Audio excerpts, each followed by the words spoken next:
গঙ্গার জলে স্নান করতে গেলে বা নদী পুকুরের জলে স্নান করতে গেলে এই অপরাধ আমাদের সবার হয়। কি অপরাধ হয় বাবা?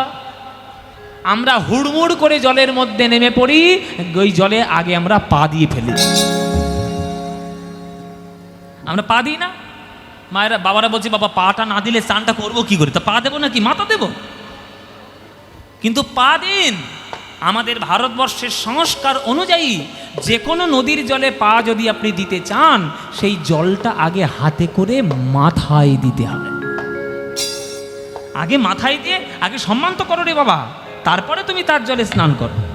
ও মায়েরা, ওই জন্যে গঙ্গার জলে এবার থেকে যখন স্নান করতে যাবেন, বা আমি শুধু গঙ্গাকে বলছি না, পুকুর হোক, নদী হোক, খাল হোক, ভালো একটা সরোবর হোক, বা আপনি কলের জলেও যদি স্নান করতে চান, সেই জলটাকে আপনি মাথায় আগে দেবেন।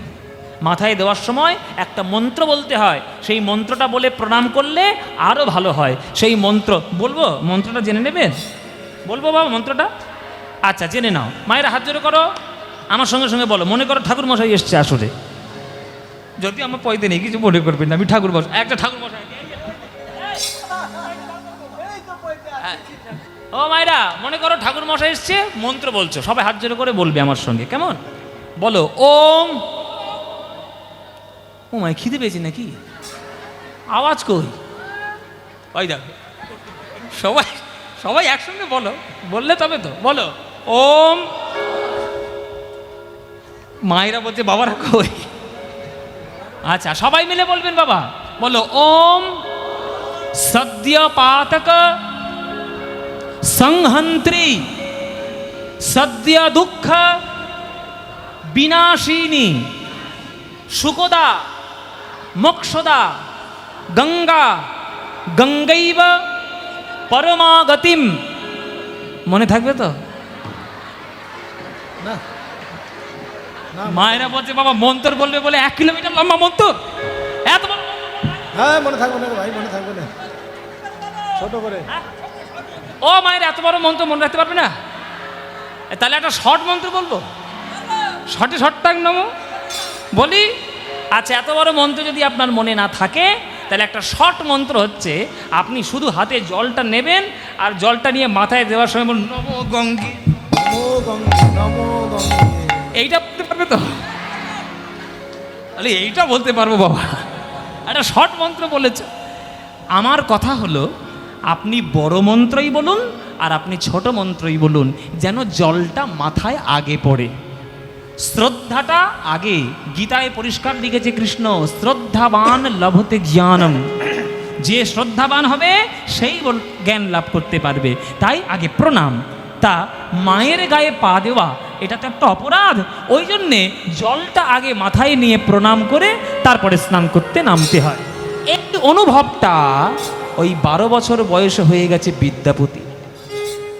বিদ্যাপতির 12 বছর বয়সে অনুভব হয়ে গেছে, ওই জন্য সে গানে লিখছে, এক অপরাধ ক্ষমা মোর জানি, এক অপরাধ ক্ষমহে মোরে জান, লাগল পায়ে মায়ে তুয়া পানি, লাগল পায়ে মায়ে তুয়া পানি।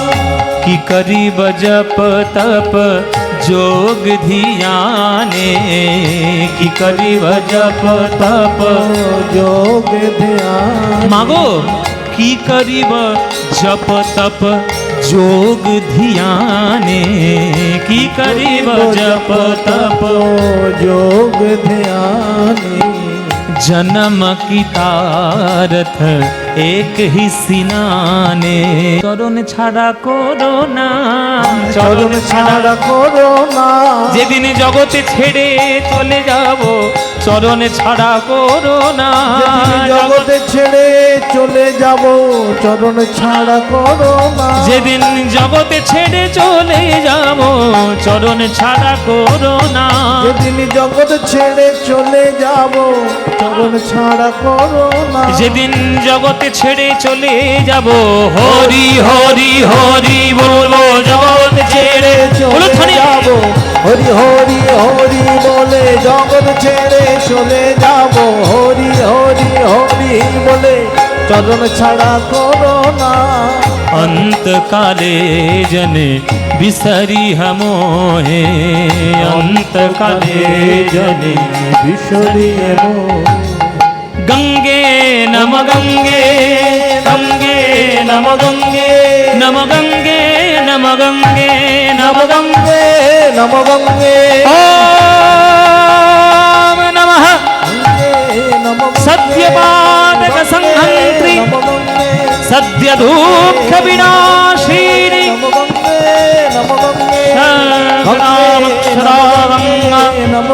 गंगे परमागते नम गंगे नम गंगे नम गंगे नम गंगे नम गंगे नम गंगे नम गंगे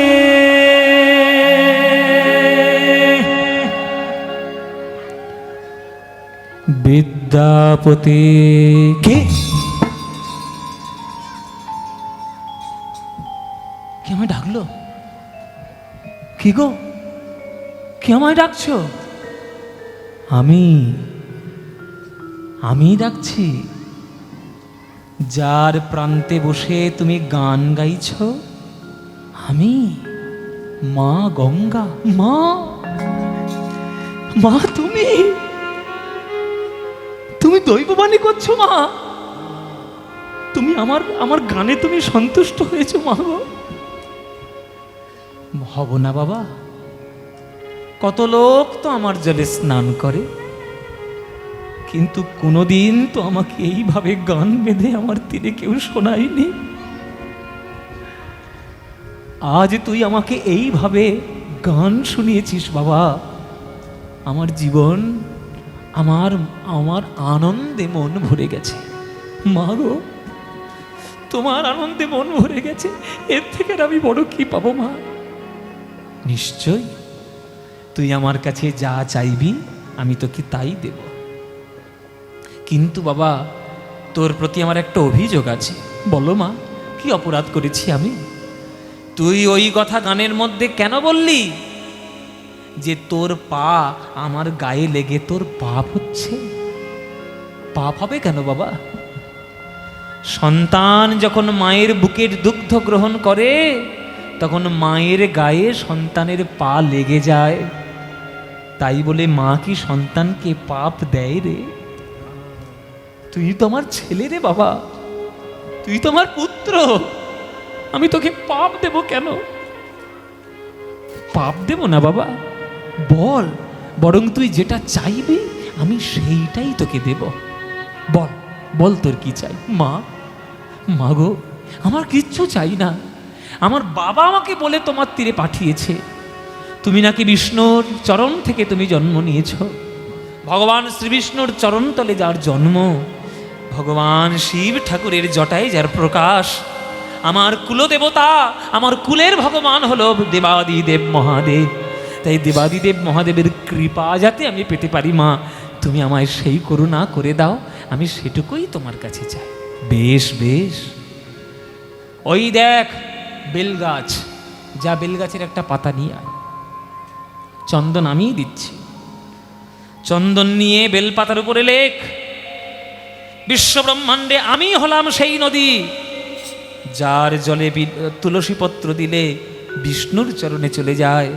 যার চরণে বিল্লপত্র দিলে শিব ঠাকুরের চরণে চলে যায় লেখ বিল্লপত্র তলে লেখ তিনটে পাপড়ি একটা পাপড়িতে লেখ ওম আর একটা পাপড়িতে লেখ নমঃ আর একটা পাপড়িতে লেখ শিবায় ওম নমঃ শিবায় লিখে আমার জলে তুই অর্পণ একবার কর আমি এক্ষুনি আমার শিব ঠাকুরের চরণে নিয়ে চলে যাব ওম নমঃ শিবায় ওম নমঃ শিবায় ওম নমঃ শিবায় ওম নমঃ শিবায় प्रभुमीशममीशमशेष गुणं गुणहीनमहीश घनामरणं रणनिर्जित दुर्जय दैत्यपुरं प्रणमामि शिवं शिवकल्पतरुम्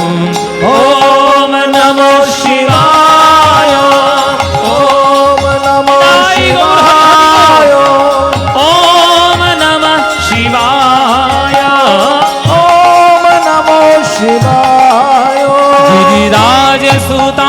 নিন্দিত বামতনুম তনো নিন্দিত রাজত ভূমিধরম বিধি বিষ্ণু শিরোধৃত পাদযুগম প্রণমামি শিবম শিবকল্পতরু গিরিরাজিতান্বিত বামতনুম তনো নিন্দিত রাজত ভূমিধরম বিধু বিষ্ণু শিরোধৃত পাদযুগম প্রণমামি শিবম শিবকল্পতরু ওম নমঃ শিবায় ওম নমঃ শিবায় ওম নমঃ শিবায় নিতাই গৌর ওম নমঃ উলুধ্বনি মায়েরা ওম নমঃ শিবায় ওম নমঃ শিবায় ওম নমঃ শিবায় ওম নমঃ শিবায় শিবায় ওম নমঃ শিবায় ওম নমঃ শিবায় ওম নমঃ শিবায় ওম নমঃ শিবায়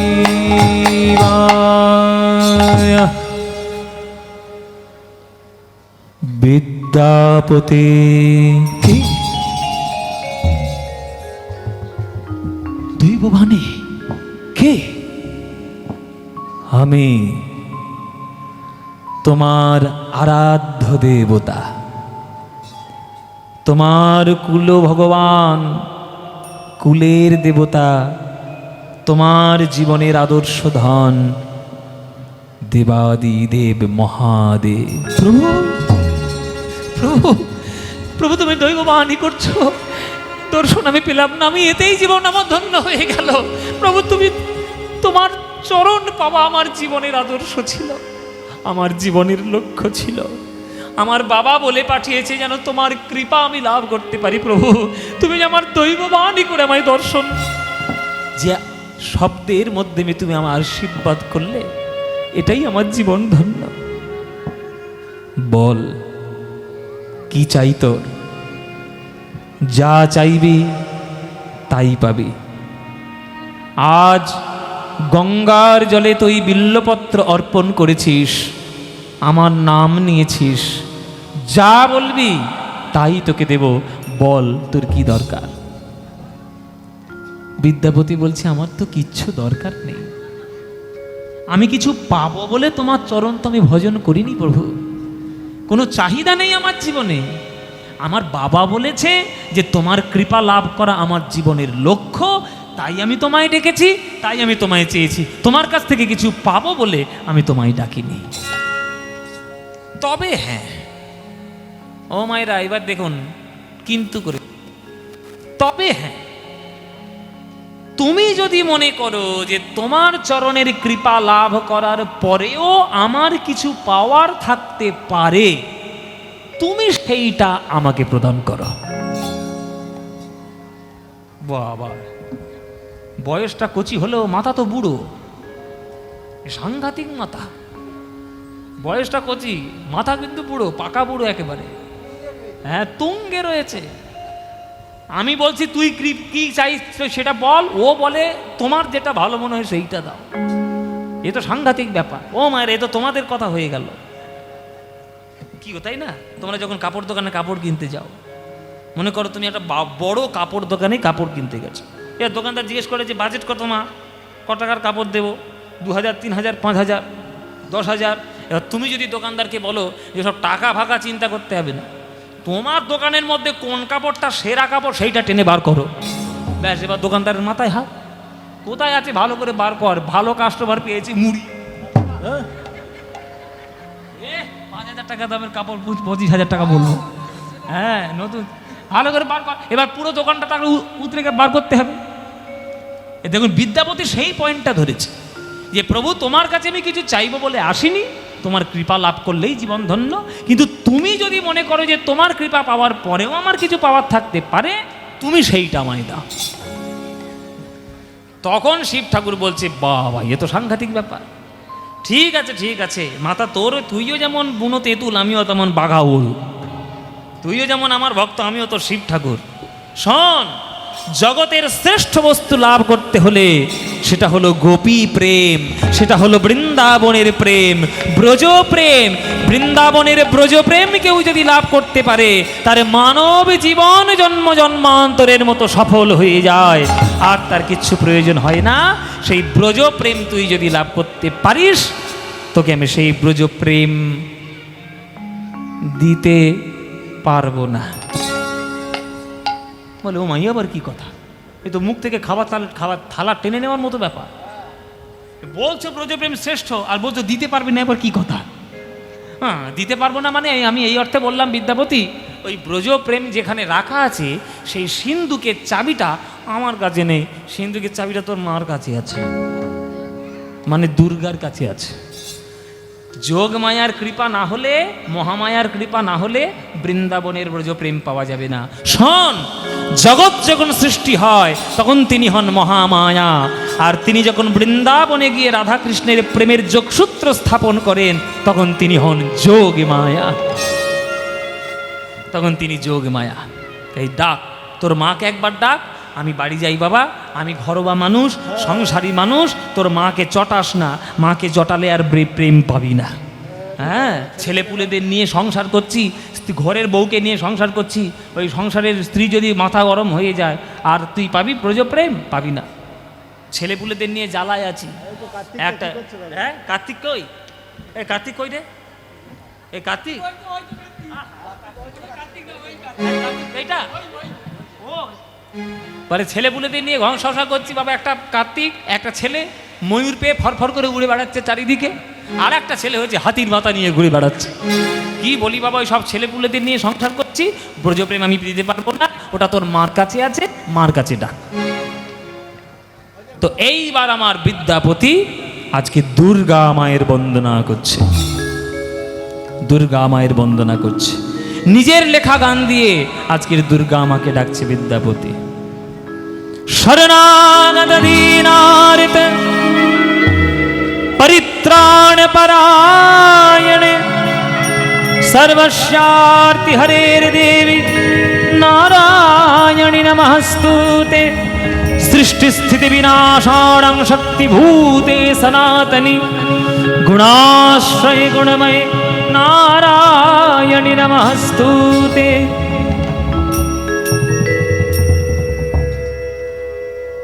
বিদ্যাপতির রচিত একটি গ্রন্থ এখনো পর্যন্ত আপনারা পাবেন, দুর্গা ভক্তি তরঙ্গিনী।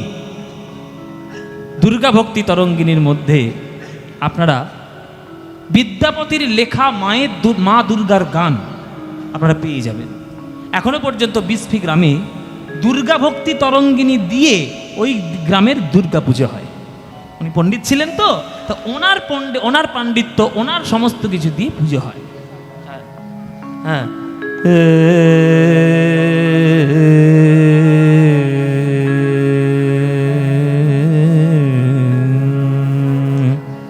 সেই বিদ্যাপতির লেখা গান এবার আপনাদেরকে শোনাবো। কনকভূধর শিখর বাসিনী চন্দ্রিকা চয় চারুহাসিনী। সবাই একটু হাত জোড় করে বসবেন, সবাইকে বলছি, সবাই একটু করজোড়ে বসুন। এটা বিদ্যাপতির নিজের লেখা গান, রাগ টরির মধ্যে এই গানটি দেওয়া রয়েছে। টরি রাগ, টরি রাগে দুর্গা মায়ের বন্দনা। শরণাগত দীনার্ত পরিত্রাণ পরায়ণে সর্বস্যার্তি হরের দেবী নারায়ণী নমস্তুতে। সৃষ্টি স্থিতি বিনাশাণং শক্তিভূতে সনাতনী গুণাশ্রয়ে গুণময়ে নারায়ণী নমস্তুতে। নারায়ণী নমস্তুতে।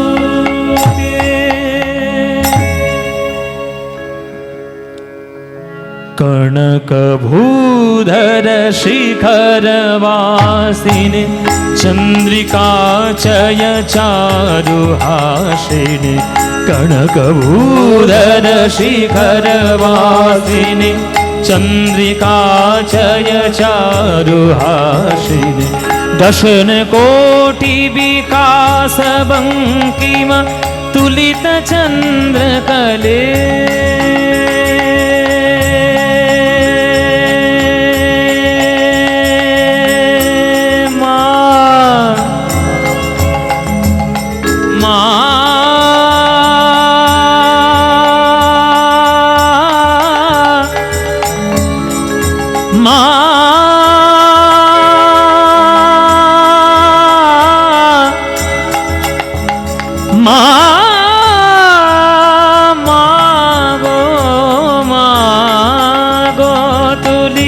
चंद्रतले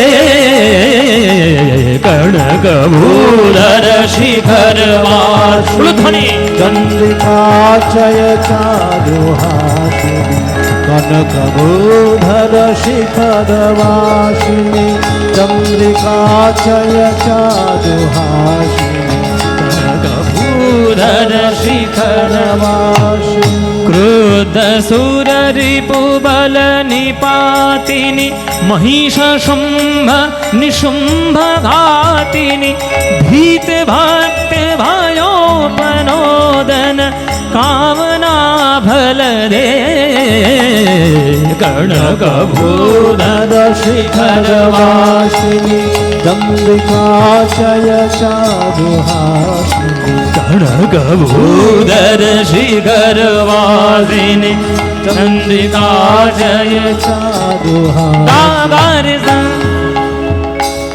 सरे ग रे ग सरे ग रे ग नि स म रे ग नि स ग रे स रे नि नि स नि स नि ध ध ध ध नि नि स नि स धनि धनि स धनि स ध धनि स नि रे स रे नि नि स नि नि स नि स ध नि नि स ध नि नि स नि नि स नि नि स नि स ध मद मद नि स नि ध नि नि ध नि ध ब ध ब ध मद ब म ग म ग रे ग ग रे स स रे ग म ध नि स स रे ग म ध नि स धनि स तुलित चंद्र कले तुलित चंद्र कले कनकभूधर शिखर वासिनी चंद्रिका चय चारुहासिनी कनकभूधर शिखर वासिनी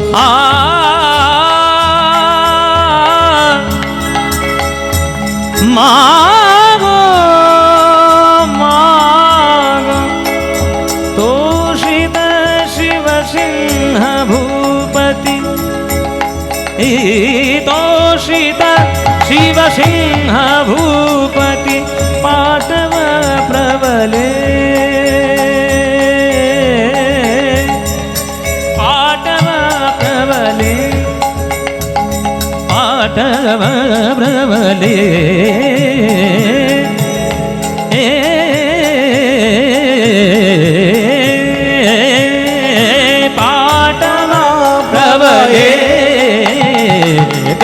कनकभूधर शिखर वासिनी चंद्रिका चय चारुहासिनी कनकभूधर शिखर वासिनी चंद्रिका चय चारुहासिनी दशन कोटि विकास बंकिम तुलित चंद्र कले सकल पाप कला परिच्युति सुख विद्यापति कृत स्तुति सकल पाप कला परिच्युति सुख विद्यापति कृत स्तुति तोषित शिव सिंह भूपति कामना फल दे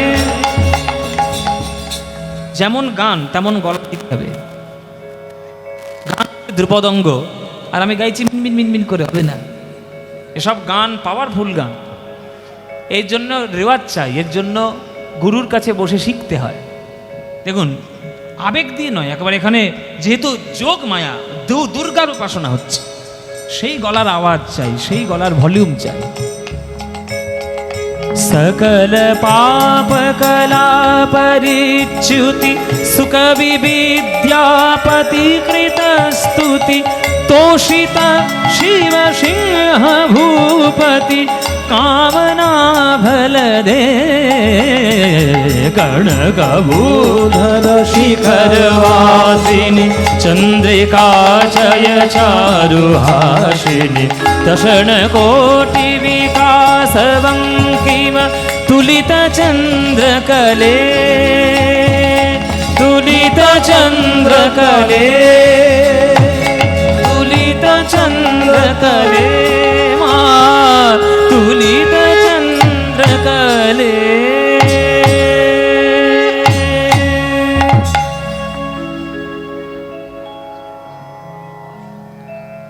বিদ্যাপতি মা,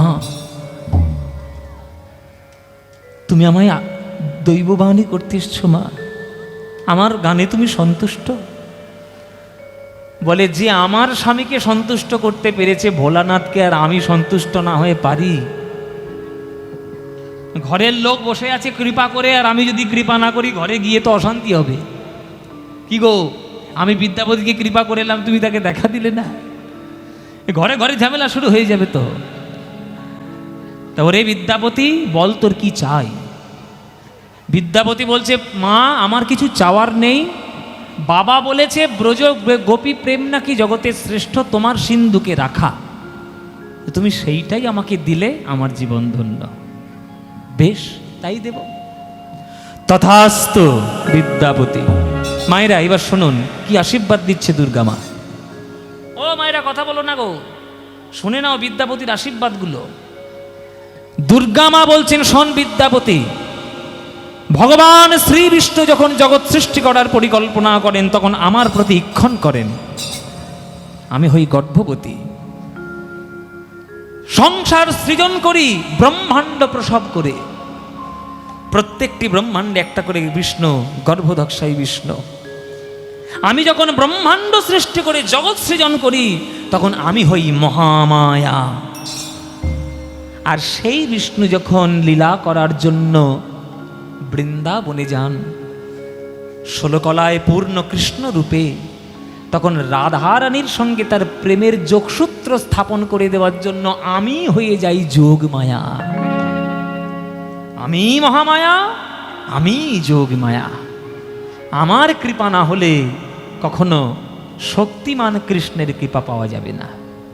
তাই আপনাদের বলি, কালী কৃষ্ণ, দুর্গা কৃষ্ণ, শাক্ত বৈষ্ণব এসব ভেদাভেদের দ্বন্দ্বের মধ্যে থাকবেন না।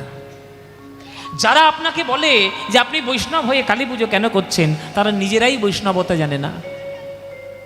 স্বয়ং গোপীরা রাসলীলায় গোবিন্দকে পাওয়ার জন্য 1 মাস ধরে কাত্যায়নী ব্রত করেছে, তারপর রাসলীলা করে গোবিন্দকে পেয়েছে। আর তোমাকে যদি কেউ কানে ফুসমন্তর দিয়ে দেয়, এই তুমি বৈষ্ণব, তুমি কালী পুজো করছো কেন, তার কথা আমি শুনবো না, কেননা আমি ব্রজগোপীদের থেকেও বড় ভক্ত নই। তাহলে ব্রজগোপীরা যদি কাত্যায়নী ব্রত করে গোবিন্দকে পেতে পারে, আমার কালী পুজো করতে কি জাত যায়? কালী পুজো করলে আমার জাত যাবে? মোটেও নয়। তাই আপনাদের যেন এইরকম বিচারধারা ভেদাভেদ যেন না আপনাদের মনের মধ্যে থাকে। কেমন? শক্তির উপাসনা না করলে শক্তিমানের কৃপা পাওয়া যাবে না। আমি তোকে আশীর্বাদ করলাম বিদ্যাপতি, আমি তোকে আশীর্বাদ করলাম, আমার আশীর্বাদে তোর যখন মন হবে তুই তখনই ব্রজপ্রেম লাভ করে রাধা গোবিন্দের চরণের কৃপা লাভ করতে পারবি, শ্রেষ্ঠ ভক্তি লাভ করতে পারবি, শ্রেষ্ঠ প্রেম। বেশ, তাহলে এতক্ষণ পর্যন্ত যে লীলাটা আপনারা শুনলেন, কটা ভগবানের কৃপা পেল এই বিদ্যাপতি? এইবার আপনাদের কাছ থেকে হিসেব নেব, দেখি আপনারা কেমন কীর্তন শুনছেন। বলো মায়েরা, কটা ভগবানের কৃপা লাভ করেছে? এক এক রকম তো, এক একজন কেউ 4 বলছো, কেউ 3 বলছো। একদম প্রথম কার কৃপা পেল? মা গঙ্গা। তারপরে কার কৃপা পেল? শিব ঠাকুর। তারপরে কার কৃপা পেল? মা দুর্গা। তাহলে কটা হলো? 3টে। এবার আপনারাই ভাবুন, যে ছেলেটা এই এত অল্প বয়সে তিন ভগবানের কৃপা পেয়ে যেতে পারে, তার আর জগতে অন্য কিছু পাওয়ার দরকার আছে? তার কিছু আর পাওয়ার দরকার আছে? শিব ঠাকুরের করুণা, গঙ্গা মায়ের আশীর্বাদ, দুর্গা মায়ের কৃপা মাথায় লাভ করে আজ বিদ্যাপতি মিথিলা শুধু নয়, সারা ভারতবর্ষের একজন শ্রেষ্ঠ কবি হয়ে আজ প্রতিষ্ঠিত হলেন বিস্ফি গ্রামে, মিথিলার বিস্ফি গ্রামে। ধীরে ধীরে বড় হলেন, বিবাহ করলেন মহামায়া দেবী বলে একটা রমণীর সঙ্গে বিবাহ হয়েছিল। তার স্ত্রীর নাম ছিল মহামায়া, মানে বিদ্যাপতির স্ত্রীর নাম ছিল মহামায়া। সেই মিথিলার বিস্ফি গ্রাম বা মিথিলার রাজা তখনকার দিনে, সেই রাজার নাম হচ্ছে শিব সিংহ। কি বললাম মায়েরা? শিব সিংহ। শিব সিংহ রাজা হাতিতে করে চেপে সদলবল সৈন্য নিয়ে আজকে বিদ্যাপতির বাড়িতে এলেন। কি ব্যাপার মহারাজ, আপনি আমার বাড়িতে এলেন? বলে, আপনার মতো কবি আমার দেশে জন্ম নিয়েছে, এ কি আমার কম সৌভাগ্য? আপনি আমার দেশে জন্ম নিয়েছেন। হে বিদ্যাপতি ঠাকুর, আপনার চরণে আমি প্রার্থনা করি, আমার একটু অনুরোধ রক্ষা করুন। আমার রাজসভার রাজকবি হিসেবে যদি আপনি যোগদান করতে পারেন, আমার জীবনটা ধন্য হয়ে যাবে, আমার রাজ্যসভাটা ধন্য হয়ে যাবে। আপনি আমার রাজসভায় চলুন, রাজকবি হয়ে, রাজগুরু হয়ে আপনি ওখানে থাকবেন। কি করব, রাজার দেশে থাকতে গেলে থাকতে তো হবেই, রাজনীতি তো করতে হবেই, কাউকে না কাউকে তো ভোট দিতে হবে রে বাবা। যার জগতে আপনি থাকবেন, কারো না কারো ভোট দিতে হবে রে বাবা। যাই হোক, এইবার রাজনীতি করার জন্য বিদ্যাপতি গেলেন শিব সিংহের রাজপ্রাসাদ। সেই রাজপ্রাসাদে তিনি রাজপুত্রদেরকে পড়ানোর দায়িত্ব নিলেন। পুরুষ পরীক্ষা বলে গল্প বলে সেই পুরুষ পরীক্ষার গল্পের মাধ্যমে রাজপুত্রদেরকে শিক্ষাদান করলেন। সেইখানেই তিনি কবিও মানে কবিতাও লেখেন, গুরুগিরিও করেন, সবই আজ বিদ্যাপতি পেয়ে গেছেন ওই রাজসভায় গিয়ে। একদিন বাড়িতে আছেন, বসে বসে তার সাহিত্য রচনা করছেন। রানীমা ছুটে এসছে, ঘোড়ার গাড়িতে করে চেপে রানীমা ছুটে এসছে, বিদ্যাপতি ঠাকুর, আপনি আমার স্বামীকে বাঁচান। চরণ ধরেছে, ঠাকুর ঠাকুর আপনি শিগগির চলুন, শিগগির চলুন, রাজ দরবারে বড্ড সর্বনাশ হয়ে গেছে, শিগগির চলুন। কি হয়েছে? আস্তে আস্তে আস্তে আস্তে, মা আস্তে, ধৈর্য ধরো। কি হয়েছে মা, এত উতলা কেন? কি হয়েছে, এই কান্নাকাটি করছো কেন? আপনি শিগগির চলুন, শিগগির চলুন, বিদ্যাপতি ঠাকুর বড় সর্বনাশ হয়ে গেছে, আপনার মহারাজ আর নেই, মহারাজকে ধরে নিয়ে গিয়েছে। কে ধরে নিয়ে গেছে? দিল্লির নবাব। দিল্লির নবাব? কেন মহারাজকে ধরেছে? কেন? মহারাজের অপরাধ কি? আমাদের রাজ্যে ভালো চাষাবাদ হচ্ছে না বিদ্যাপতি ঠাকুর, তাই আমাদের রাজ্যের 2 বছরের খাজনা দিল্লির নবাব পাবেন। 2 বছরের খাজনা বারে বারে সমন এসেছিল, কিন্তু যতটুকু আমাদের দ্বারা সম্ভব ততটুকু শোধ করতে পেরেছি, এর থেকে বেশি শোধ করতে পারিনি। তাই দিল্লির নবাবের রাজ পেয়াদারা এসে, ওই নবাবের সৈন্য সামন্তে এসে ধরে নিয়ে গেছে, হাতে পায়ে লোহার শৃঙ্খল পরিয়ে ধরে নিয়ে গেছে আমাদের মহারাজকে। আপনি শিগগির চলুন। বিদ্যাপতি বলছে, কোনো চিন্তা করো না মা, আমি আছি, আমি যাব দিল্লিতে, আমি আমার মহারাজকে শিব সিংহকে আমি বাঁচিয়ে নিয়ে আসবো। মায়ের যদি করুণা থাকে, আমার শিব ঠাকুরের করুণা যদি থাকে, আমার মা গঙ্গার আশীর্বাদ যদি থাকে, আমি আমার মহারাজকে ফিরে নিয়ে আসবো। তোমার কোনো চিন্তা নেই মা, তুমি থাকো রাজপ্রাসাদে, আমি চলেছি, আমি যাব দিল্লির নবাবের কাছ থেকে প্রাণ ফিরাতে। মায়েরা, এই প্রসঙ্গটি বলছি, আপনারা খুব মন দিয়ে শুনবেন। বাবাদের সবাইকে বলছি, এই গানটা, এই যে প্রসঙ্গটা, এটা হয়তো আপনারা কখনো ইতিহাসের বইয়ে পাবেন না, কেননা অনেক ইতিহাস আমাদের পাঠ্য বই থেকে মুছে দেওয়া হয়েছে ইচ্ছা করে, যাতে আমরা আমাদের ভারতবর্ষকে না চিনি। কিন্তু এ ঘটনা ঘটেছে, আপনারা শুনে রাখুন। দিল্লিতে গিয়েছে বিদ্যাপতি, আর তখনকার দিনের দিল্লির মসনদে, দিল্লির সিংহাসনে বসে রয়েছে নবাবরা, ইসলামী শাসন চলছে ভারতবর্ষে তখনকার দিনে। শিব সিংহকে ধরে নিয়ে গেছে, হাতে পায়ে লোহার শৃঙ্খল বেঁধে শুলবিদ্ধ হবে, শুলবিদ্ধ করার আদেশ দিয়েছে দিল্লির নবাব। শুলে চড়াও ওকে। আর কি হচ্ছে? 2 বছর ধরে খাজনা দাওনি, তামাশা জুড়েছে এখানটায়, যাও শুলবিদ্ধ করো ওকে, মৃত্যু সমান দিয়ে দিলাম। মৃত্যুদণ্ড ঘোষণা হয়ে গেল। বিদ্যাপতি চলেছেন মহারাজকে বাঁচানোর জন্য। দিল্লির দরবারে এসেছেন, হুজুর সেলাম। সেলাম নেবেন। কে কে তুমি? আমার নাম হচ্ছে বিদ্যাপতি। কোথায় বাড়ি তোমার? আগে আমার বাড়ি হলো মিথিলা। ও মিথিলা, ও এই যে শিবসিংহ, কার দেশে জন্ম নিয়েছো? হ্যাঁ, ঋণী রাজা, শোধ করতে পারে না খাজনা বকেয়া, মৃত্যুদণ্ড ঘটনা। এখানে কি দরকার তোমার? এখানে কি করতে এসছো? বলে, নবাব আপনার চরণে আমার প্রার্থনা, আমার মহারাজের মৃত্যুদণ্ড আপনি মকুব করে দিন। কি? তুমি কে? তোমার কথা শুনে আমারও মৃত্যুদণ্ড মকুব করে দিতে হবে? তুমি কোন দেশের কে? কত বড় হনু হয়েছো তুমি? তুমি কে? তোমার পরিচয়টা কি আগে সেটা বলো। কি করো তুমি? বলে, আমি গান লিখি, আমি সাহিত্য রচনা করি। তা যাও বাড়িতে গিয়ে বসে বসে গান লেখো। রাজনীতি করতে এসছো কেন? এটা রাজনীতির জায়গা, গান শোনানোর জায়গা না। যাও বাড়ি যাও। মৃত্যুদণ্ড যখন ঘোষণা হয়েছে, মৃত্যুদণ্ডই হবে, কোনো এর মধ্যে কোনো বিরোধিতা নেই আর কোনো সন্দেহ নেই।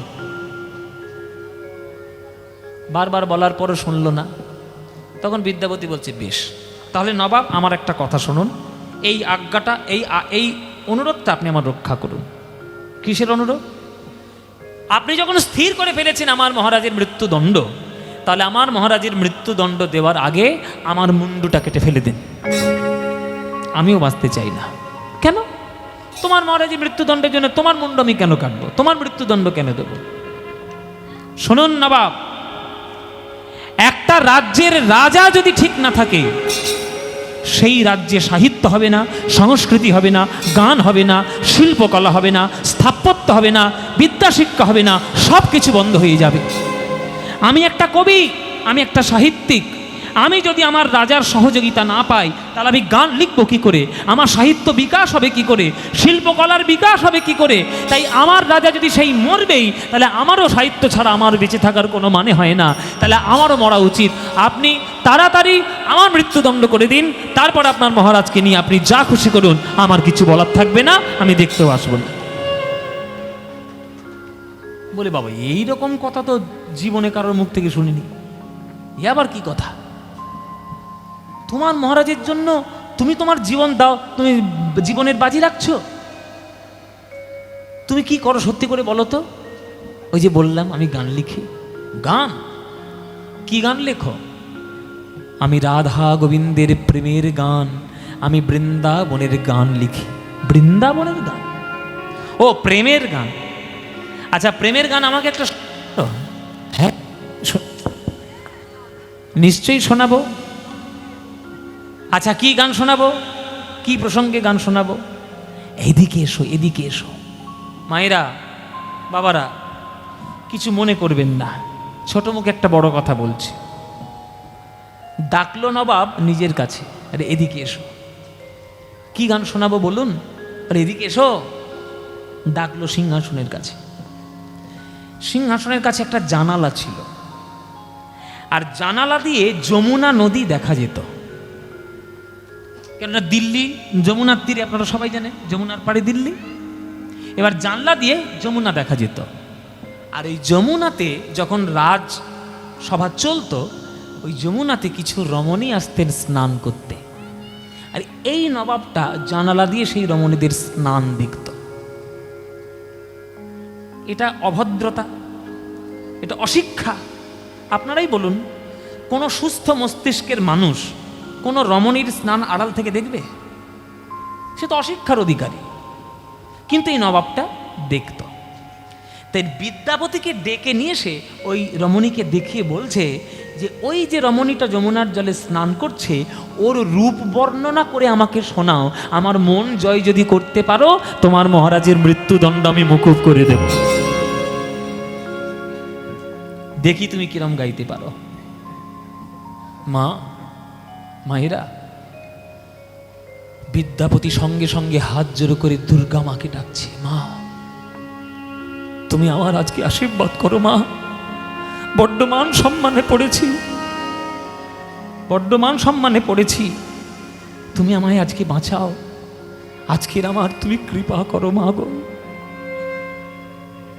সঙ্গে সঙ্গে দুর্গা মায়ের করুণা হয়ে গেল।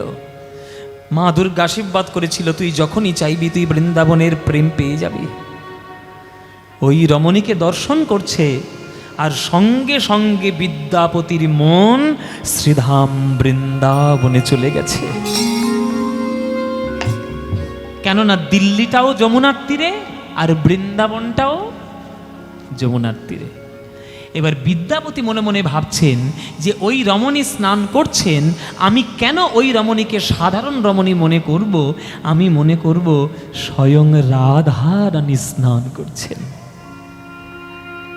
রাধারানী স্নান করছেন, তাহলে হৃদয়ে প্রেম হয়ে গেল। সঙ্গে সঙ্গে তার হৃদয় রাধা গোবিন্দের প্রেমে ভরে উঠল। আজকের গান গাইছে, ওগো পরাণ।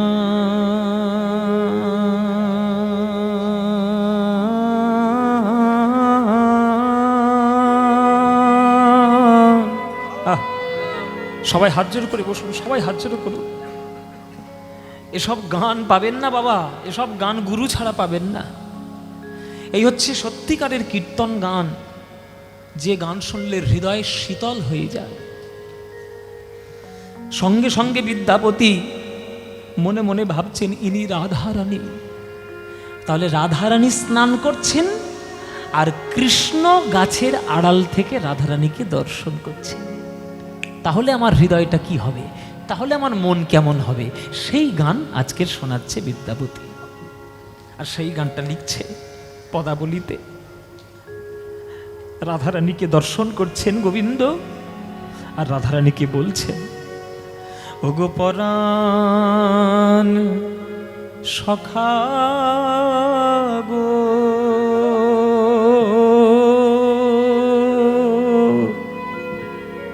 ওগো আমার পরাণ সখা। সখা কোন কামিনী,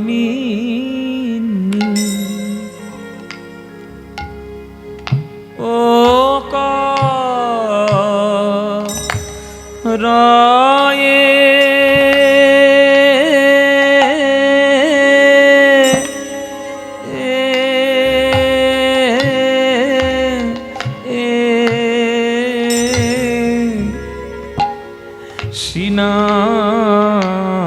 সিনান রে।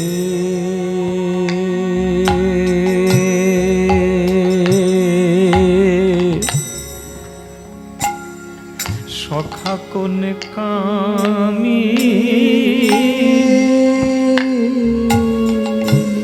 ও কারায়ে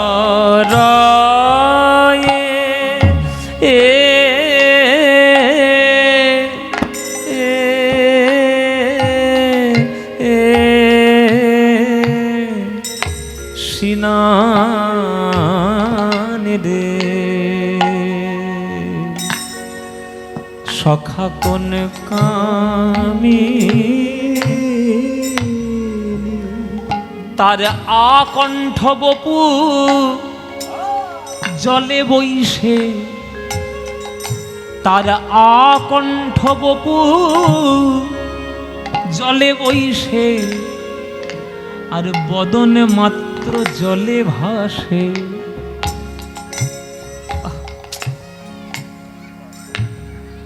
বুক ফেটে যায় বাবা সব গান গাইতে।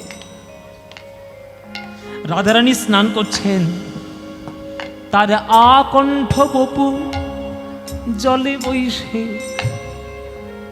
আর বদনে মাত্র জলে ভাসে। দেখে মনে হয়, কি মনে হয়? যেন সোনার কমল ভাসে।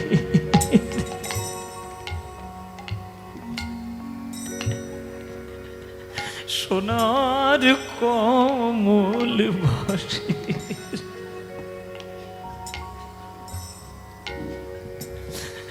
ভাসে রে সখা সখা কোন কামি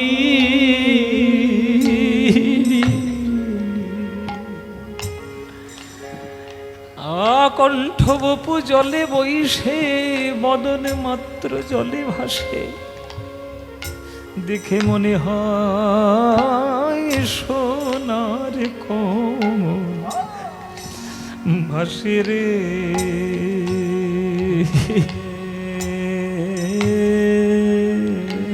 কোন কামিনী ও গো হেরো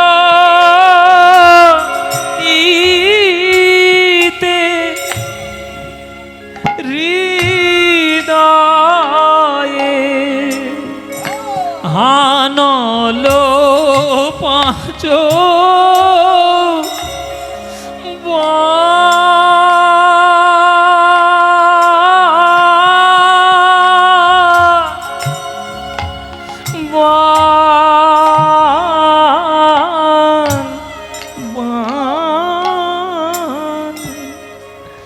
হেরো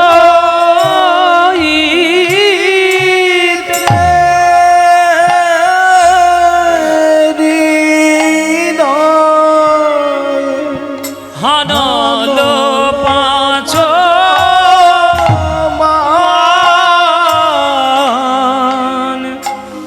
মরম সখারে কোন কামিনী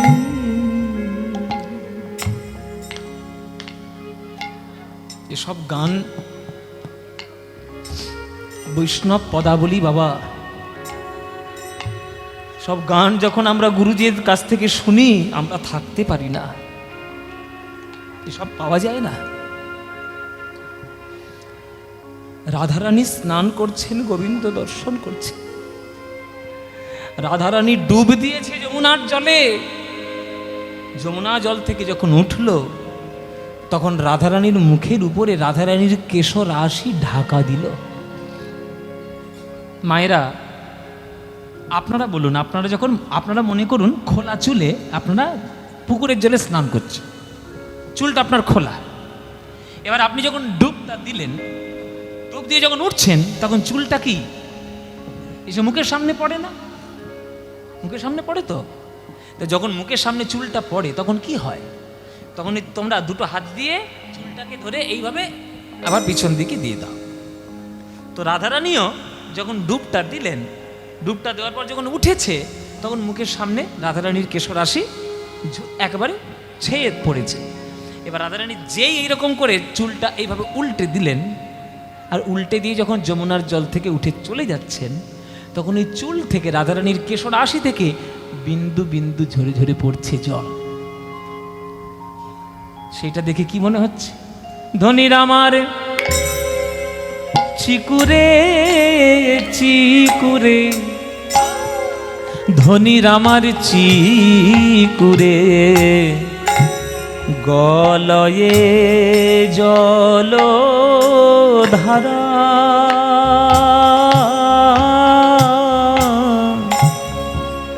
ধনির আমার চিকুরে চিকুরে, ধনির আমার চিকুরে, গলয়ে জল ধারা, মুখ শশী রোয় কিয়ে, মানে মুখের চাঁদ কাঁদছে, হয়ে আধিয়ারা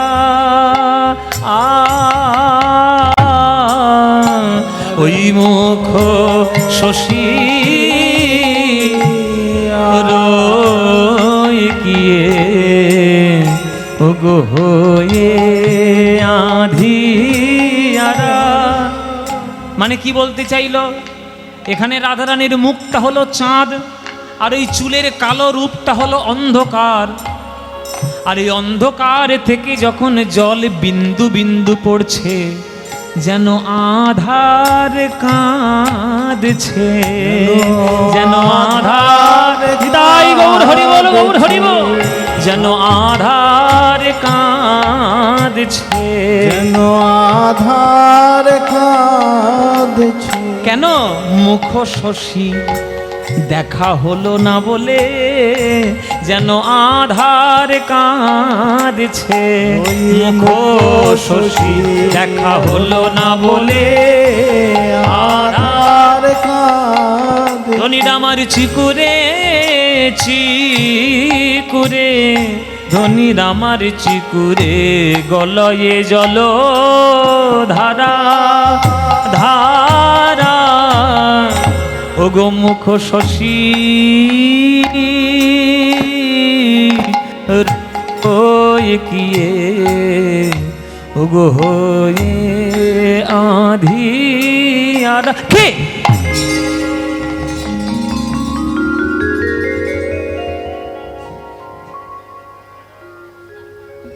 বিদ্যাপতি তো চোখ বন্ধ করে গান গাইছিল, হঠাৎ করে দেখছে তার চরণটা কেউ জড়িয়ে ধরেছে। কে চমকে উঠেছে? কে? কে জানো মায়েরা? ওই নবাব, ওই নবাব বাবা। চোখ খুলে দেখছে নবাব দুটো চরণ জড়িয়ে ধরে হাউ হাউ করে কাঁদছে। বিদ্যাপতি ঠাকুর, আপনি আমায় কি গান শোনালেন? কি গান শোনালেন আপনি? আমার জীবনের দৃষ্টিভঙ্গি আপনি পাল্টে দিলেন। আমি নরাধমের মতো জানালা দিয়ে রমণীদের স্নান দেখতাম কাম দৃষ্টিতে। আজ জীবনের প্রথম আপনার গান শুনে আমার হৃদয়ে প্রেম জন্ম নিল। জীবনের প্রথম আমার হৃদয়ে গান শুনে আমার চোখ থেকে জল এলো। আপনি কি গান শোনালেন? বিদ্যাপতি বলছে, দুর্গা মায়ের আশীর্বাদ বাবা, না পেলে কি হয়? ধন্য আপনি, ধন্য আপনার সাহিত্য, ধন্য আপনার গান। আপনার মতো কবি যে দেশে জন্ম নিয়েছে সেই দেশের রাজার মৃত্যুদণ্ড কি আর আমি দিতে পারি? মৃত্যুদণ্ড মুকুব করে দিলাম। পৃথিবীর ইতিহাসে হয়তো কখনো হয়নি আর কোনোদিন হবেও না যে কোনো কবি গান শুনিয়ে রাজনীতি করে রাজার মৃত্যুদণ্ড মুকুব করিয়েছেন। একমাত্র একজনের কপালে, সে হলো বিদ্যাপতি। সেই শিব সিংহের মৃত্যুদণ্ড মুকুব হয়ে গেল বাবা। বাড়িতে চলে এলো শিব সিংহ, ফিরে এসে বিদ্যাপতির চরণ ধরে সে যে কি করছে সে আপনি কল্পনাও করতে পারবেন না। আপনার এই ঋণ আমি কি করে শোধ করব বিদ্যাপতি ঠাকুর? আপনি বলুন। আজ আপনি যদি না যেতেন দিল্লিতে আমার প্রাণ রক্ষা হতো না। আপনাকে আমি কি বলে কৃতজ্ঞ দেব? তাই আপনাকে আর রাজসভায় যেতে হবে না। আপনার সাহিত্য আপনি চর্চা করুন, যেখানে খুশি আপনি চর্চা করুন। আপনার কোনো অর্থনৈতিক চিন্তা যাতে কোনোদিন না হয় তার সকল ব্যবস্থা রাজ দরবার করবে। শুধু আপনার নয়, আপনার পরিবার, আপনার বংশধরদের সবার কোনো চিন্তা নেই। শুধু আপনি আপনার সাহিত্য সাধনায় আপনি মগ্ন থাকুন, আপনি আপনার সাহিত্য নিয়ে পড়ে থাকুন। ফিরে এলো বাড়িতে। বাবা আর তার রাজসভায় যেতে হলো না, আর তার রাজসভায় কোনো কাজ নেই। এবার শুধু মন প্রাণ দিয়ে একটার পর একটা পদ লিখে যাচ্ছে, লিখে যাচ্ছে, লিখে যাচ্ছে, লিখে যাচ্ছে। শুধু স্রোতের ধারা বয়ে যাচ্ছে। এক একটা পদ যেন রত্নের মতো বেয়ে আসছে, যেন হীরা জহরত মণিমুক্ত সেই পদের কাছে কোনো রকম মূল্যবান নয়, যেন আরও মূল্যবান সম্পত্তি রাধা গোবিন্দের চরণ প্রান্ত থেকে আজ বিদ্যাপতির কলম থেকে যেন প্রকাশিত হচ্ছে। এক একটা রত্ন। সেই গান শ্রবণ করতেন স্বয়ং মহাপ্রভু। একদিন সকালবেলায় গান লিখতে বসেছে আর দরজায় টোকা পড়েছে। কে? আরে কে গো? দরজা ঠক ঠক করছে। দরজা খুলেছে। এই কে বাবা তুমি?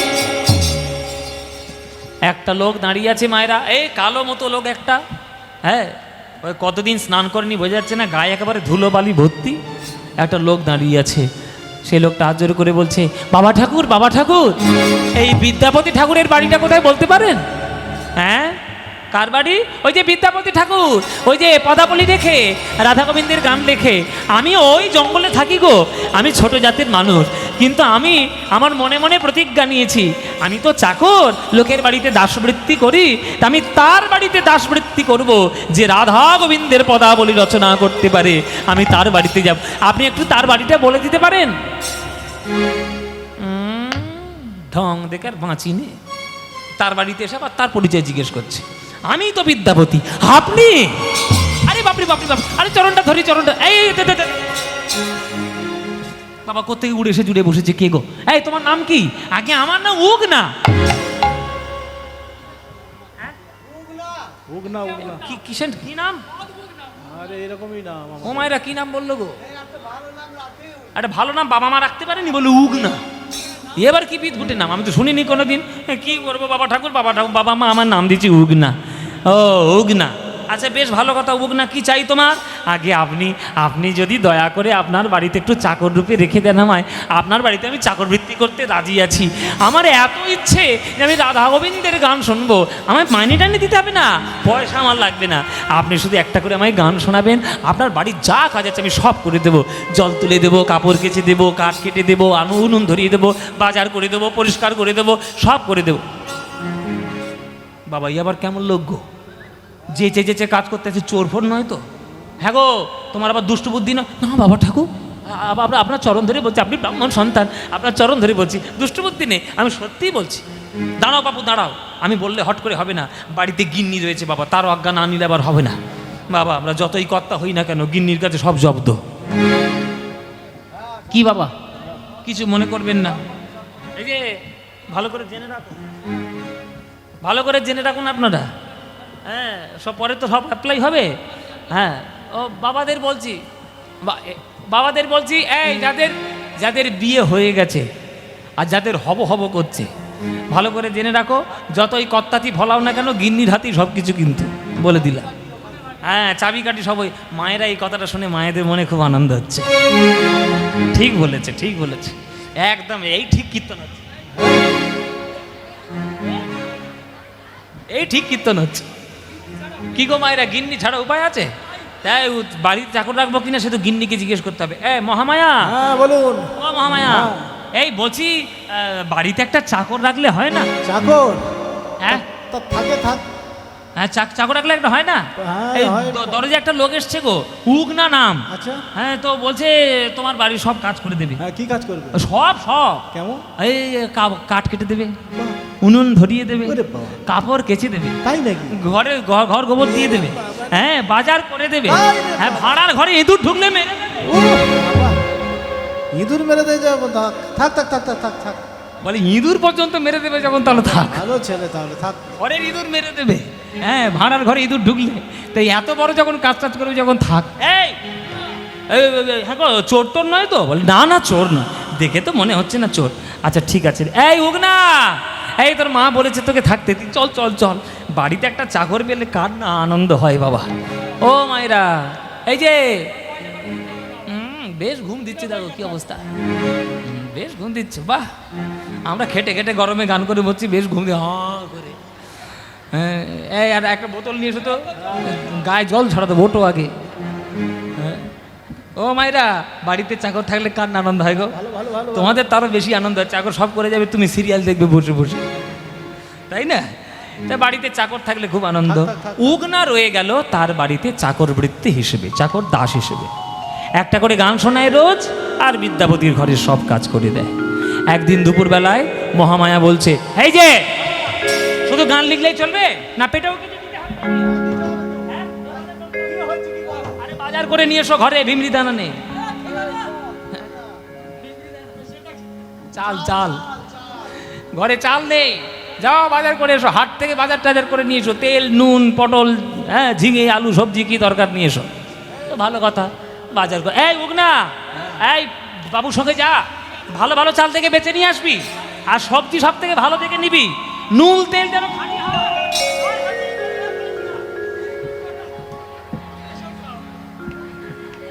হরি বল ভাইরা, মায়েরা বলছে সব কাজ খালি ওর দিকে কেন? ও মরবে তো আমার হাতে, জানেন না? আপনারা জেনে রাখুন, ওর মরণ আমার হাতে। কোন দিন পেপারে ছবি বেরোবে পদ্মপালের সাথে খুলি খুন। যাই হোক, এ মজার কথা। বাবুর সঙ্গে চলল উগনা বাজার করতে। আর দেখছেন তো এখন কেমন গরম পড়েছে। এই গরমকাল বিহারে কিন্তু আরো প্রচণ্ড গরম। বিহারে গরম অত্যন্ত বেশি। অনেকটা যাওয়ার পর হাটের আগে বিদ্যাপতি ক্লান্ত হয়ে গেছে, একেবারে বটগাছের একটা তলায় এসে আর ধপাস করে বসে পড়েছে। ও বাবরে বাবরে, এই উগনা, আমার আর যাওয়ার ক্ষমতা নেই, একটু বসি রে বাবা, এত লু বইছে চারিদিকে। এই যে তোর মা একটু সকাল সকাল বলতে পারলো না? এই সময় কেউ বলে? যা একটু বসি, বটগাছের তলায় একটু বসি। বটগাছের তলায় বসেছে। বাবু, আপনি একটু পা টিপে দেবো?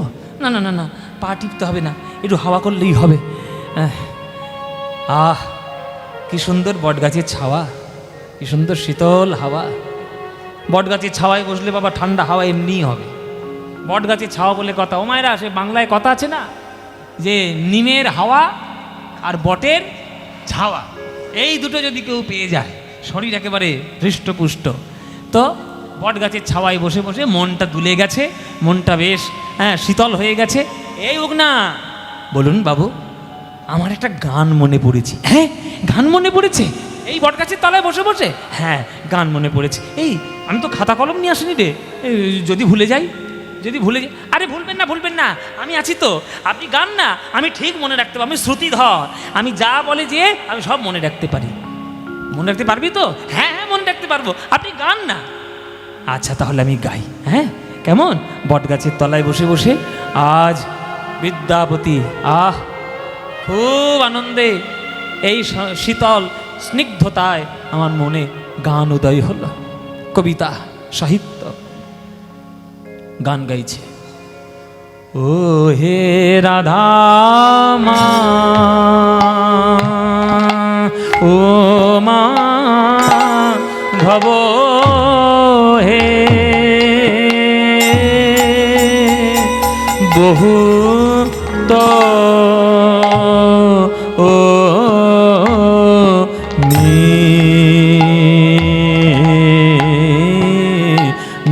মিনতি, বহুত মিনতি করো তো হে, ও হে রাধা মা, ও মা ধব, এই নিবেদন তব পায় হে, চরণ ছাড়া কোডো কোডো না হে, নিবেদন তব পায় হে, চরণ ছাড়া কোডো কোডো না হে, নিবেদন তব পায় হে, আমি ওই চরণে সরল নিলাম নিবেদন তব পায় হে, চরণ ছাড়া কোডো না হে, নিবেদন তব পায় হে, চরণ ছাড়া কোডো।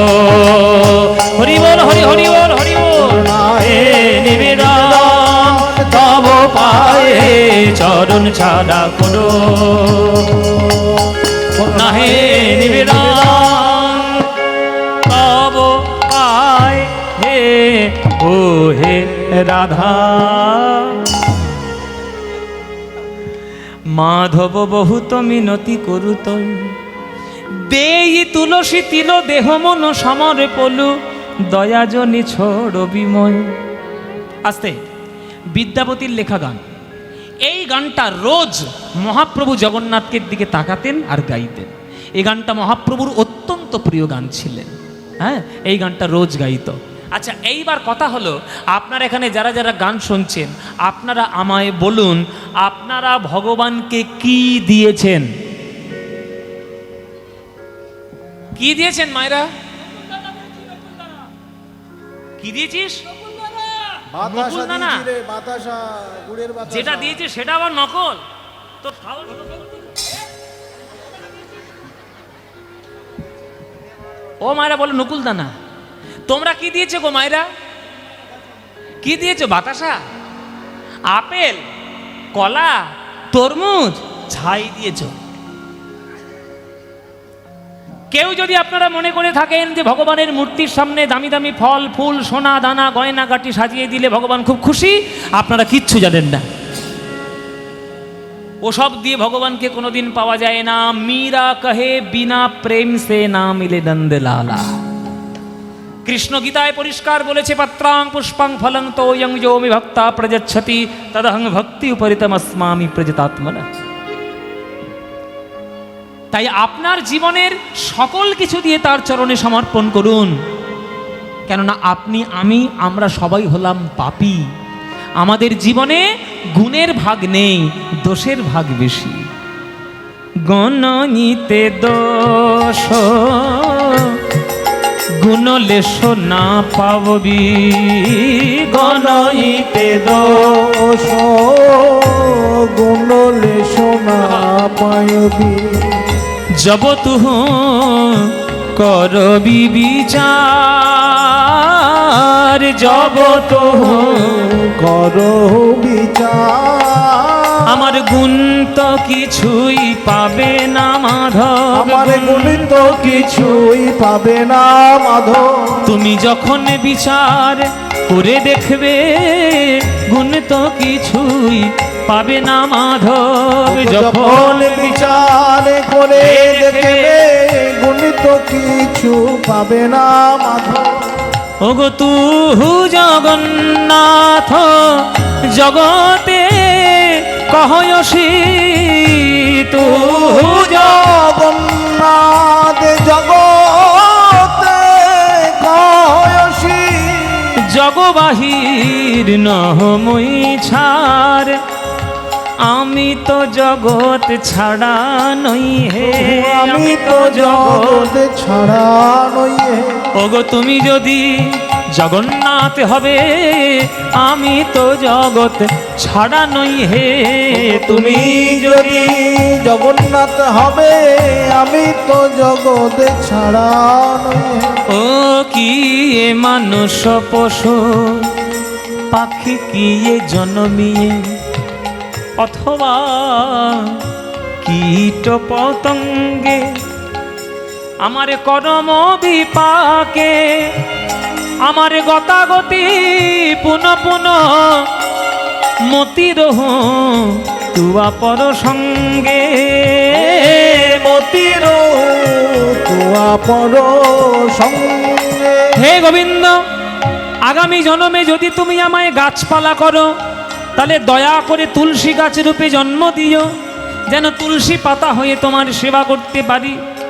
যদি তুমি জলের প্রাণী করে জন্ম দাও, দয়া করে শঙ্খ রূপে জন্ম দিও, যেন মন্দিরে মন্দিরে আরতির সময় বেজে উঠতে পারি। যদি তুমি আমায় কীট পতঙ্গ করে জন্ম দাও, মৌমাছি করে জন্ম দিও, যেন মধু নিতে পারি ফুল থেকে, সেই মধু দিয়ে তোমার সেবা হবে। যদি তুমি পাখি রূপে জন্ম দাও, দয়া করে ময়ূর করে জন্ম দিও, দয়া করে ময়ূর করে জন্ম দিও, যেন পেখমে পালক দিয়ে তোমার মুকুট হতে পারি, তোমার সেবা করতে পারি। যদি দয়া করে তুমি আমায় জন্ম দাও পশুরূপে, আমায় গাভী করে জন্ম দিও, যেন পাটের দুগ্ধ দিয়ে তোমার চরণের সেবা করতে পারি। আর মরণের পর চর্ম দিয়ে যেন মৃদঙ্গ হতে পারি। আমি যে রূপে জন্মে নিই না কেন প্রভু, যেন তোমার পদে মতি থাকে। হরি বল, তোমার পদে মতি থাকে। যেন তোমার পদে মতি থাকে। প্রভু তোমার পদে মতি থাকে। আমি যে রূপে জন্ম নিই না কেন, তোমার পদে মতি থাকে। আমি যে রূপেই জনম নিই না কেন, তোমার পদে মতি থাকে। আমি যে রূপেই জন্ম নিই না কেন, যেন হরি সে সেবা করতে পারি যে রূপে জনম নিই না কেন আমি হরি সেবা করতে পারি আমি যে রূপে জনম নিই না কেন যেন হরি হরি হরি বলে যে রূপে জনম নিই না কেন হরি সেবা করতে পারি যে রূপে জনম নিই না কেন হরি সেবা করতে পারি মতির তুবা পর সঙ্গে মতির হুয়া পর সঙ্গে ভনয়ে বিদ্যাপতি অতিশয় কাতর ভনয়ে বিদ্যাপতি অতিশয় কাতর তরইতে ইহ ভব সিন্ধু তুবা পদ পল্লব করু অবলম্বন তুবা পদ পল্লব করু অবলম্বন তিলয়াধ দেহ দীন বন্ধু তিলয়াধ দেহ দিন বন্ধু আমায় দান করো হে দান করো হে ওগো এক বিন্দু কৃপা দান করো হে এক বিন্দু কৃপা দান দান করো না না না না ফুরাবে না হে না ফুরাবে না হে ওগো এক বিন্দু দানে সিন্ধু ফুরাবে না হে এক বিন্দু দানে সিন্ধু ফুরাবে না হে ওগো এক বিন্দু দানে সিন্ধু হে কৃষ্ণ করুণা সিন্ধু এক বিন্দু দানে সিন্ধু হে কৃষ্ণ করুণা সিন্ধু এক বিন্দু দানে সিন্ধু হে কৃষ্ণ করুণা এক বিন্দু দানে সিন্ধু হে কৃষ্ণ করুণা সিন্ধু এক বিন্দু দানে সিন্ধু হে কৃষ্ণ করুণা সিন্ধু এক বিন্দু দানে সিন্ধু ফুরাবে না হে তিলয়াধ দেহ দীন বন্ধু তিল আধো দেহ দিন বন্ধু দীন বন্ধু দীন বন্ধু তিলয়াধ দেহ দীন বন্ধু দীন বন্ধু দিন বন্ধু তিল আধো দেহ দিন বন্ধু দীন বন্ধু দীন বন্ধু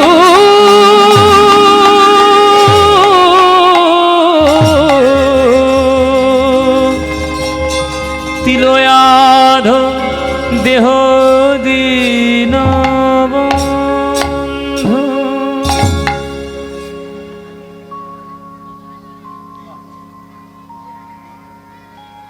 এই উগনা এই উগনা উগনা এই উগনা কে কে কে আমায় ডাকলো কিরে তুই তো একেবারে ধ্যান হয়ে গেছিস তুই নাকি আমার গান মনে রাখবি তা তুই তো সমাধিস্থ হয়ে গেলি গান মনে আছে তো ভাবি ডুবে গেছি বাড়িতে কি লিখবো কি করে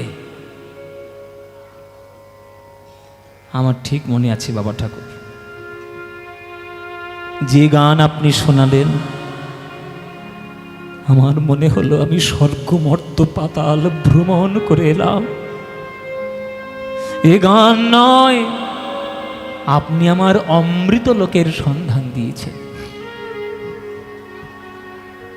ভাল লেগেছে তো হ্যাঁ অত্যন্ত ভালো লেগেছে ভালো তো তোর লেগেছে গাইতে গাইতে গলা তো আমার গেছে শুকিয়ে গেছে গলার জল খাওয়া দেখি বাবা গলাটা শুকিয়ে গেল একটু জল খাওয়া জল খাবেন জল খাবেন আমি এক্ষুনি আনছি বাবা ঠাকুর এক্ষুনি এক্ষুনি আমি আনছি ছুটে চললো উগনা জল আনার জন্য কোথায় জল পাওয়া যায় বাবুর জন্য একটু জল নিয়ে আসতে হবে গলা শুকিয়ে গেছে ওই দূরে জঙ্গল দেখি জঙ্গলের মধ্যে যদি কিছু থাকে জঙ্গলের মধ্যে ঢুকলো ঝোপের মধ্যে ঢুকলো একটু পরেই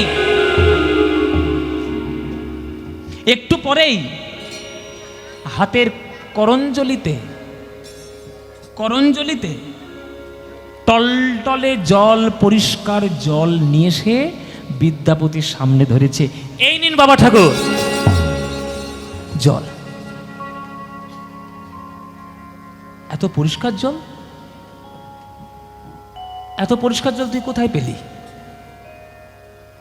তুই ঝোপের মধ্যে ঢুকলি একটু পরেই বেরোলি হাতে টলটলে এরকম পরিষ্কার কাঁচের মতো জল আমি এই এলাকার মানুষ কোথায় নদী আছে কোথায় ঝর্ণা রয়েছে কোথায় ডোবা রয়েছে পুকুর রয়েছে আমি জানি না এই জল তুই কোথায় পেয়েছিস বল বল কোথায় পেয়েছিস?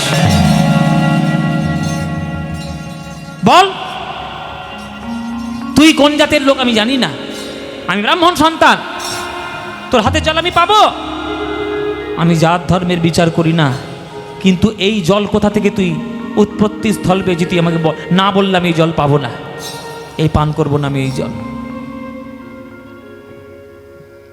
উগনা বলছে, বাবা ঠাকুর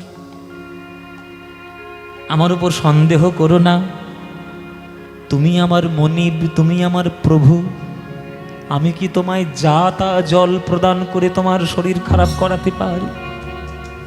আমার উপর সন্দেহ করবে না বাবা ঠাকুর, এই জল অত্যন্ত পবিত্র জল, এই জল তুমি বিনা সন্দেহে তুমি নির্দ্বিধায় পান করতে পারো। না, আমি পান করবো না। জল তুই কোত্থেকে এনেছিস আগে আমায় বল?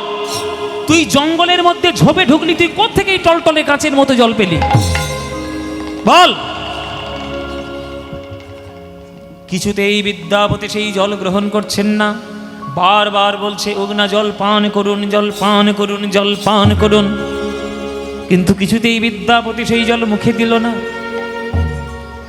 শেষে উগনা বলতে বাধ্য হলো, বাবা ঠাকুর আজ আমি এই জল যেখান সেখান থেকে আনি নাই, তুমি নির্দ্বিধায় এই জল পান করো।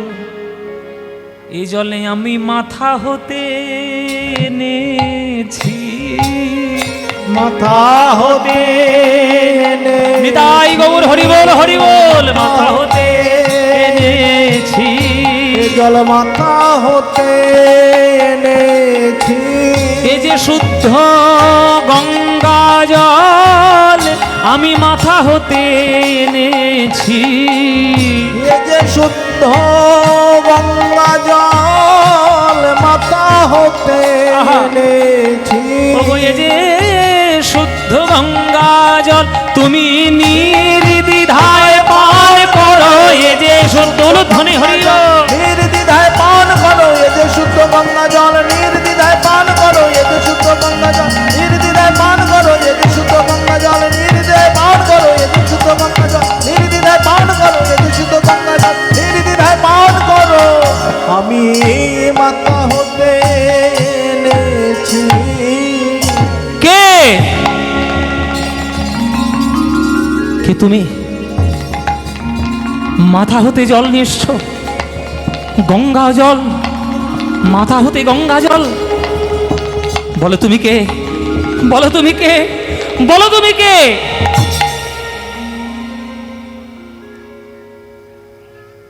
কে মাইরা? কে বাবা? আপনারা ভাবুন, আপনারা ভাবুন, ভক্তের ভক্তিতে সন্তুষ্ট হয়ে ভগবান তার বাড়িতে চাকর, ভগবান চাকর, বিদ্যাপতির চাকর হয়েছে। বিদ্যাপতি আমি কে? তাহলে দেখ, দেখ আমি কে। তবে উগনা দেখাইল আপন স্বরূপ। ধ্বনি মায়েরা, উগনা দেখাইল আপন স্বরূপ, তাহে উগনা দেখাইল আপন স্বরূপ, তাহে উগনা দেখাইল আপন স্বরূপ। দেবাদি দেব মহাদেব হয় অনুর হরি বল। দেবাদি দেব মহাদেব হয় অনুর, এই যে দেবাদি দেব মহাদেব হয় অনুর, দেবাদি দেব মহাদেব হয় অনুর। প্রভু আমায় তুমি কৃপা করো, আমায় তুমি কৃপা করো, চরণে চিনতে পারি নাই, আমায় তুমি ক্ষমা করো। চরণ চিনতে পারি নাই, আমায় তুমি ক্ষমা, তোমার চরণে চিনতে পারি নাই, আমায় তুমি ক্ষমা করো। চরণ চিনতে পারি নাই, আমায় তুমি ক্ষমা। আজ বিদ্যাপতি ওই শিব ঠাকুরের চরণে আছাড় খেয়ে পড়ল। প্রভু হে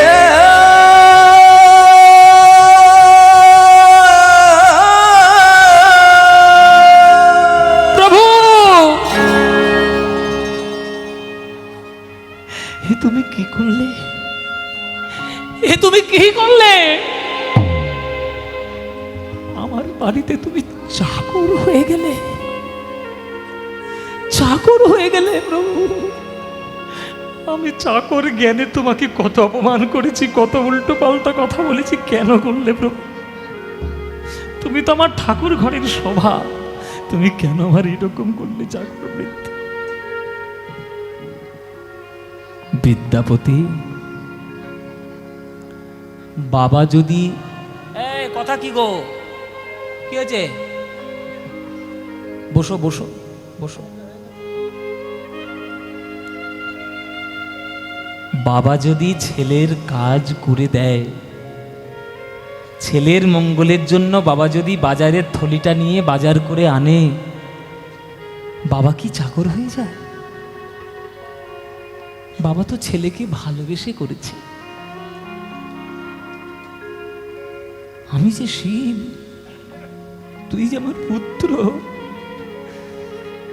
আমার স্ত্রীর করুণায় তুই বৃন্দাবনের রসধারা থেকে তুই একটা একটা করে রত্ন পদাবলী তুই রচনা করছিস। আমি কৈলাস থেকে শুনতে পেতাম না, আমার মনটা বড় কষ্ট হতো, তাই আমি কৈলাস ছেড়ে তোর কাছে এসেছি। তো আমায় একটা করে তুই গান শোনাতিস। আজকের থাকতে না পেরে আমি তোর আমার রূপ প্রকাশ করে ফেললাম, কিন্তু খবরদার এই কথা যেন কাউকে বলিস না। আমার রূপ তুই দেখতে পেয়েছিস, এখন তুই যদি সব জায়গায় বলে বেড়াস, তাহলে আমার কিন্তু আর তোর কাছে থাকা হবে না, আমি আর তোর কাছে থাকতে পারবো না। চল বাড়ি চল। বাজার আর হলো না মায়েরা, এইসব ঘটনার পর আর বাজার করতে ইচ্ছে করে? বিনা বাজারে ঘরে এসছে। উগনা রূপ ধরে শিব ঠাকুর বিদ্যাপতির সঙ্গে এসছে। গিন্নি উনুন ফোটাচ্ছে, জল ফোটাচ্ছে হাঁড়িতে, কর্তা ফিরে এসছে বিনা বাজারে।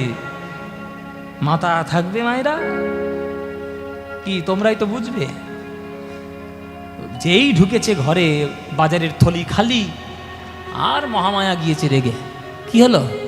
বাজার কোথায়? তাই হোক না, বাজার কই? বাবুর সঙ্গে জমিদারি করতে গেছিলে? গান শুনবে, পয়সা নেবে না? এখানে জমিদারি। আমি সেই সকাল থেকে উনুনে হাঁড়ি ফোটাচ্ছি, জল ফুটে ফুটে 3 বার জল শুকিয়ে গেল। একটা বাজার করতে গেলে কতক্ষণ লাগে? যা বাজারে যা, যা বলছি। মহামায়া, এ তুমি কাকে কেমন করে কি কথা বলছো? আরে চাকরের সঙ্গে চাকরের সঙ্গে চাকরের মতো কথা বল। এই না, যা, যাবি কিনা বল, যাবি কিনা? যাবি না? যাবি না? এই দাঁড়া, তোর ব্যবস্থা আমি করছি। এত বড় সাহস! এই বলে পড়েছিল একটা লাঠি, ওই বাঁশের লাঠি নিয়ে ওনার শরীরে যে আঘাত করতে যাও, বিদ্যাপতি ছুটে এসে মহামায়ার হাত ধরেছে। মহামায়া, কার গায়ে হাত তুলছ? কাকে তুমি লাঠি দিয়ে পেটাতে যাচ্ছ? জানো উগনাকে? আজ সকালবেলায় ঠাকুর ঘরে যার মাথায় গঙ্গা জল দিয়েছ, ঘি দিয়েছ, মধু দিয়েছ, বিল্লপত্র দিয়েছ, এই হলো সেই উগনা, হলো আমাদের মহাদেব। প্রভু, প্রভু,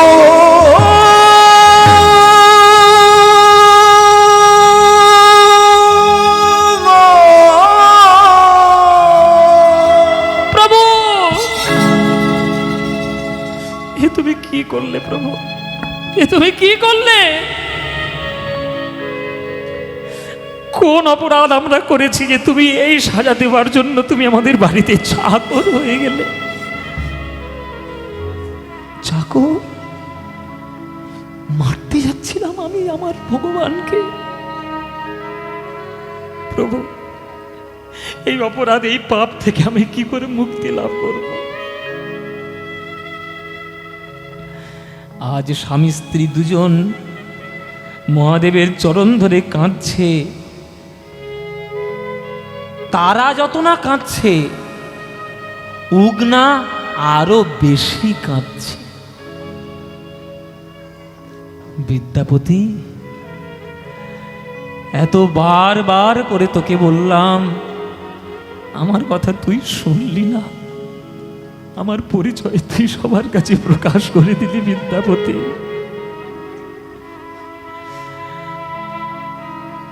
আর থাকা হবে না, আর থাকা হবে না, আমার এবার যেতে হবে। না প্রভু, না প্রভু, যেতে দেব না তোমার। তুমি কোথায় যাবে আমাদের ছেড়ে? তুমি যে আমাদের সর্বস্ব, তুমি আমাদের ধন।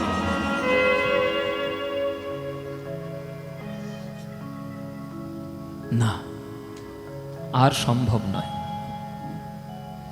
আজকে তুই জেনেছিস, তোর স্ত্রী জেনেছে, কালকে তোর পাশের বাড়ির লোক জানবে, তার পাশের বাড়ির লোক পরের দিন জানবে, এই করতে করতে সারা পাড়া জেনে যাবে।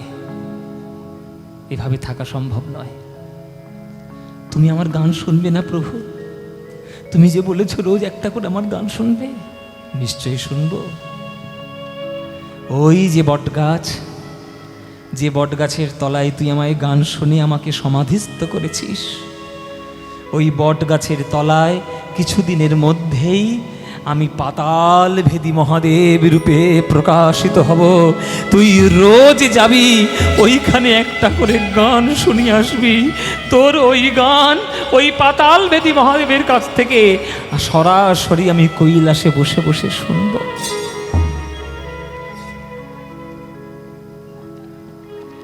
অদৃশ্য হয়ে গেলেন মহাদেব। কিছুদিনের মধ্যে সেই বটগাছের তলায় পাতাল ভেদি মহাদেব আপনা আপনি প্রকাশিত হয়েছিল বাবা। সেই জায়গাটার নাম হচ্ছে সমস্তিপুর। সমস্তিপুর, সেই সমস্তিপুরে আজকে যদি আপনারাও যান, বিদ্যাপতির সমাধিস্থলও দেখতে পারবেন, আর এই পাতাল ভেদি মহাদেবেরও দর্শন আপনাদের হয়ে যাবে। সেই পাতালবেদী মহাদেব এখনো পর্যন্ত বর্তমান। বিদ্যাপতি যতদিন বেঁচে ছিলেন ততদিন রোজ গিয়ে একটা করে পদাবলী ওখানে শুনিয়ে আসতেন। এইবার আপনারা বলুন যে কত বড় করুণা থাকলে, কত বড় কৃপা থাকলে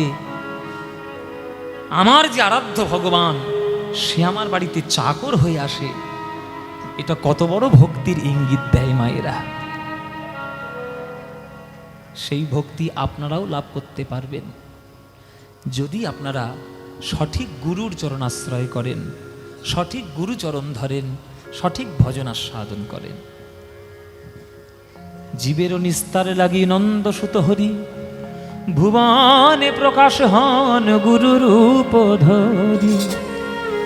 মহিমায় গুরু কৃষ্ণ এক করি জানো, মহিমায় গুরু কৃষ্ণ এক করি জানো। গুরু আজ্ঞা হৃদয় সদাই সত্য করি মান, গুরু আজ্ঞা হৃদয় সবে সত্য করি মান। আহা গুরু রূপে ভগবান, গুরু রূপে ভগবান। ওই শিষ্যের করে পরিত্রাণ, গুরু রূপে ভগবান। শিষ্যের করে পরিত্রাণ, গুরু রূপে ভগবান। গুরু নিন্দুকের মুখ কভু না দেখিবে, গুরু নিন্দুকের মুখ কভু না দেখিবে। যথা হয় গুরু নিন্দা সেথা না যাইবে, যথা হয় গুরু নিন্দা সেথা না যাইবে। আহা গুরু রূপে ভগবান, গুরু রূপে ভগবান। ওই শিষ্যের করে পরিত্রাণ, গুরু রূপে ভগবান। শিষ্যের করে পরিত্রাণ, গুরু রূপে ভগবান। এই হলো কবি বিদ্যাপতির কথা, যার পদাবলী, যার গান স্বয়ং মহাপ্রভু আস্বাদন করতেন। আজকে আপনারা ধীর স্থিরভাবে আপনারা সবাই একদম যে যার জায়গায় বসে আপনারা প্রাণ ভরে শুনলেন সেই কবি বিদ্যাপতির কথা। সেই কবি বিদ্যাপতির কথা শুনলেন। জয় নিতাই। আমাদের এই সাতঘরার ছেলেরা তারা গানে ওঠার আগেই বলে দিয়েছে, দাদা তুমি পালা শেষ করবে কি পালার মাঝখানে করবে আমরা জানি না, কিন্তু এই গানটা আমাদের জন্য তোমাকে গাইতেই হবে। এই কিছুদিন আগে আমি একটা সিনেমায় গান করেছি। এইটা আমি আমার জীবনের প্রথম প্লেব্যাক করার সুযোগ আমি পেয়েছি। এটা আপনাদের আশীর্বাদ, কীর্তন জগৎ থেকে এটা একটা প্রভুর কৃপায় এগুলো সম্ভব হয়েছে। তো প্লেব্যাক করার সুযোগ আমি যখন পেয়েছি, লহ গৌরাঙ্গের নাম রে সেই সিনেমার মধ্যে একটা গান খুব বিখ্যাত হয়েছে, লোকের মোবাইলে মোবাইলে ফিরছে। যদিও যার কণ্ঠে ফিরছে সেটা হচ্ছে অরিজিৎ সিং। অরিজিৎ সিং হচ্ছে আমাদের ভারতবর্ষের একজন শ্রেষ্ঠ একজন গায়ক। তাকে আমরা সবাই চিনি, সবাই আমরা তার গান ভালোবাসি। কিন্তু ওই একই গান আমিও গেয়েছি। ওনার গানটা সিনেমার মধ্যে ব্যবহার হয়েছে, আমার গানটা অ্যালবামের মধ্যে আছে। তো একই গান আমি আগে রেকর্ড করেছিলাম, তারপরে উনি রেকর্ড করেন। আমার গানে আমার রেকর্ড করার প্রায় 20-25 দিন পরে উনি রেকর্ড করেন আর কি। তো একই গান, তো সেই গানটা এরা খুব শুনবে বলেছে, যারা আমাদের শোনাবেন, তো তাদের জন্য ওই গানটা একটু শুনিয়ে যাব। আপনারা কোথাও নড়বেন না, চুপচাপ যেমন জমাট বেঁধে বসে আছেন চুপচাপ বসে থাকবেন, কেননা পরবর্তী সম্প্রদায় আসছে, তারাও আপনাদের গান শোনাবে। আর এই সিনেমার